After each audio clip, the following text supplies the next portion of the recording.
What's going on, guys? So as you can see, I got my Xbox One X here today, and in today's video we're going to be exploring a topic that I think is pretty popular in today's gaming industry, and the question is, should you get gigabit internet for your Xbox One? So if you don't know what gigabit internet is, basically in a lot of cases it's Google Fiber, AT&T Fiber, and theoretically you can get 1,000 megabits per second download speeds and upload speeds, which is crazy fast, a lot faster than it used to be. And so we're going to kind of take a dive into how Xbox uses that and see if it's worth it. So first of all, I just want to show you that I'm using a hardwired internet connection for my Xbox One, which should theoretically give me the fastest speeds possible. If you do Wi-Fi, you probably will get a lot slower speeds, especially if you have an inferior router, or not a non-gaming router, that sort of thing. And so before I do with my Xbox, let me go ahead and take my Ethernet cable, plug it into my PC, and show you that I can get gigabit internet speeds on my network. Alright, so here we are, guys. We're about to run a download and upload speed on my internet connection, and as you can see, we're getting close to 900 megabits per second right now. It's getting up there, and just like normal internet, it fluctuates, so it's not always going to be 1,000, but it's pretty dang close. And my upload speed should be pretty close to 1,000 as well. And the crazy thing is the ping is almost non-existent. And it's funny because my upload speeds are actually faster than my download speeds most of the time. And I think that's just because of loading, because other people are use more download than upload. But the upload's great if you want, upload YouTube videos, that sort of thing. But as you can see, I am getting gigabit speeds. So let's go ahead and go over to my Xbox and test it out. Alright guys, so we're on my Xbox One X now.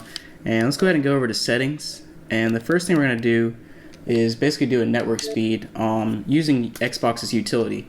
So if you go to General, Network Settings, you can see that we are using a wired connection, which, as I mentioned, should theoretically be our best chance at fast speeds.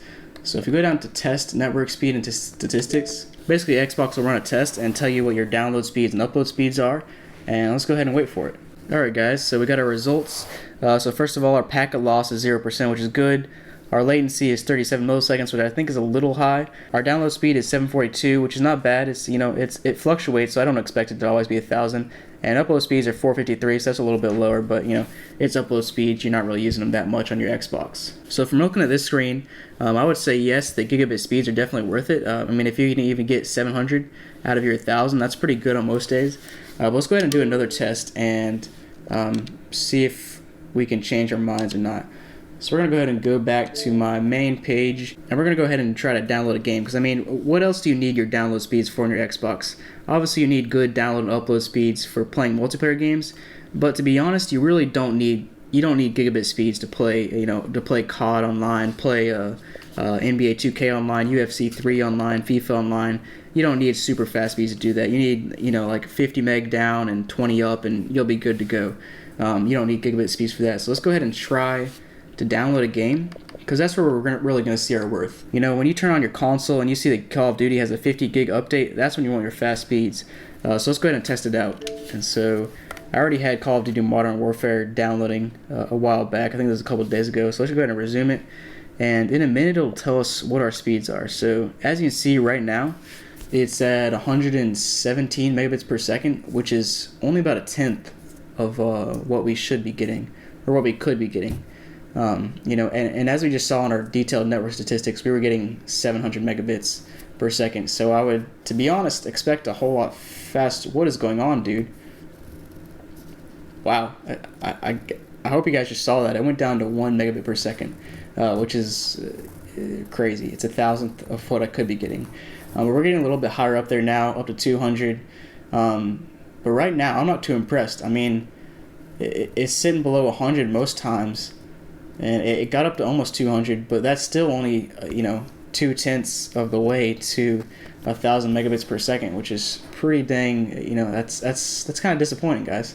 So I'm just gonna let it sit here for a couple minutes, and I'll fast forward it in the video, and we'll just watch it for a few seconds and see how high it gets.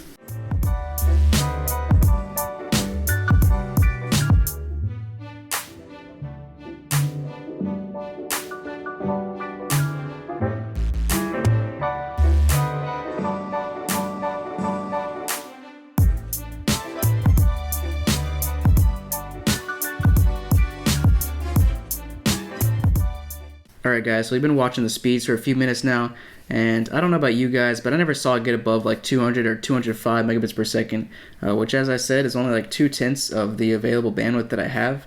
And so you're probably looking at this now and wondering how in the world I'm getting speeds this slow when I have Gigabit available. And I'm wondering the same thing.